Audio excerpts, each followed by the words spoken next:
Hindi tayo pinalad mga kanter na mga hati. Ito yung katian natin mga kanter. Nakita nyo naman na hindi ko na nalaman mga kanter na nandyan pa pala yung mga kanter, yung alpas, kaya lumipad. Ang tagal na hindi lumaban. Kaya ngayon mga kanter, pandaw na lang tayo sa mga trap. Doon sa mga kanter sa may gubat. Hindi, walang mga huli mga kanter, mga ibon lang. Dahil nga bubulabog, may kuwan pala mga kanter, may mga tao pala nang tatabas. Kasi mainit na mga kanter, gagawa ng sakahan ba. Sayang mga kanter. Hindi pa nga tayo doon nakahuli ng labuyo, may nagbubulabog na.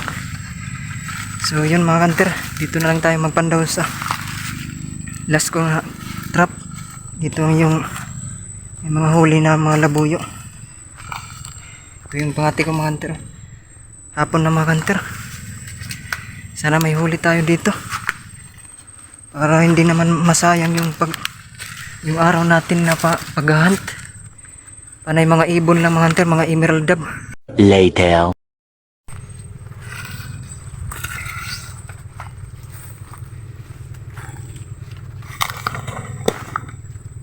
Mga 14 lang mga kanter yung trap ko dito. Ano mga kanter, umigkas lang. Kakabit ko na lang mamaya. Umigkas mga kanter. Balahibo pa. Maraming mga emerald dab mga kanter. Balahibo mga kanter. Balahibo mga kanter. Balahibo. Ito umigkas. Tingnan ko mga kanter kung ano. Bakit umigkas? Hala mga kanter. Uy, sayang mga kanter. Tingnan niyo mga kanter. Manok to di ba mga kanter? Grilled chicken to mga kanter. Babae. Naku, ang daming balahibo mga kanter. Makikita niyo ang daming balahibo. Tingnan. Ngayon pa lang mga kanter. Ano kayang nangyari mga kanter? Baka mga kanter, malapit lang kasi dito sa may dam mga kanter. Baka dito yung buntot babae mga kanter. Wala, okay lang sana kung hayop ang gumawa mga kanter, pero kung tao na hindi pwede mga kanter dahil malaman niya na may trap dito. Baka maunahan tayo sa mga pagpandaw. Mga kanter, kapit ko na lang mamaya. Ano ko na kaya nangyari dun mga kanter? Hinayang na naman ako nito. Bigkas dito. Maingay kasi yung labuyo mga kanter kapag nahuhuli.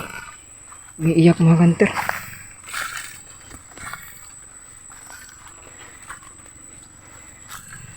Wala mga kanter. Wala. Nako. Kaya magandang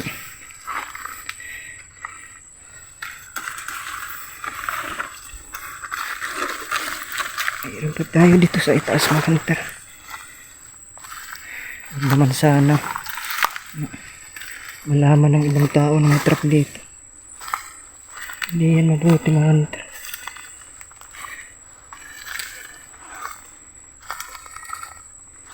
Masasayang yung pagod natin. Ito tayo sa taas mga kanter, yung last na trap ko. Apat dito. Hindi na to pansin dahil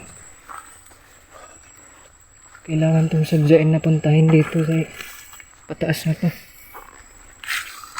Hindi pa ito nakakahuli ng manok. Apat lang dito mga kanter.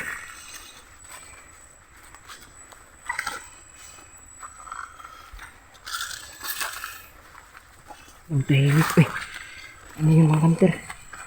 Ano yung kukuk? Kukuk mga kanter? Manok mga kanter? Malaki. Malaki mga kanter.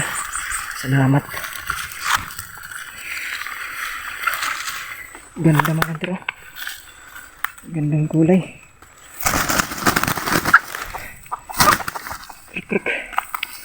mga kanter. Buti na lang nakahuli tayo, hindi sayang yung araw natin ngayon mga kanter.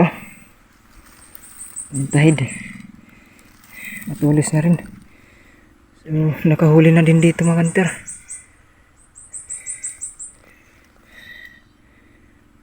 Magulang na din parang nakakati na rin tayo mga kanter dahil may trap tayo. Tingnan nyo mga kanter tingnan nyo mga kanter, hindi man tayo nakahuli ng pagpangati, nakahuli naman tayo sa trap. Yung pangati ko mga kanter, muntik na makahuli kanina mga kanter kung sumalpok lang. Naunahan ko yung alpas mga kanter, nakita ako lumipad, akala ko mga kanter kasi nahuli na dahil malakas yung hangin. Hindi pa pala mga kanter, panay kahig lang sa tabi ng pangati ko. So pagpandaw ko ng trap ngayon mga kanter, nakahuli naman. Ito mga kanter, magulang na din mga kanter. Putol yung kanyang lawi magulang na mga kanter dahil mahaba ng lawi, kaso naputol lang buti na lang nahuli. Ganda mga kanter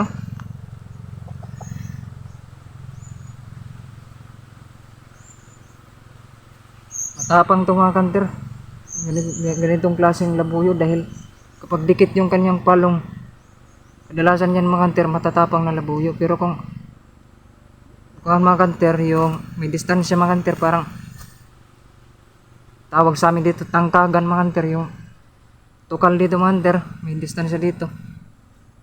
Kadalasan mga kanter ginagawa ng mga kanter, tumatapang lang kapag magulang na. So ito mga kanter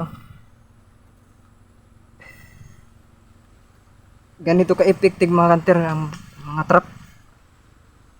Sa daanan lang mahuli talaga. So yun mga kanter, maraming salamat sa panonood.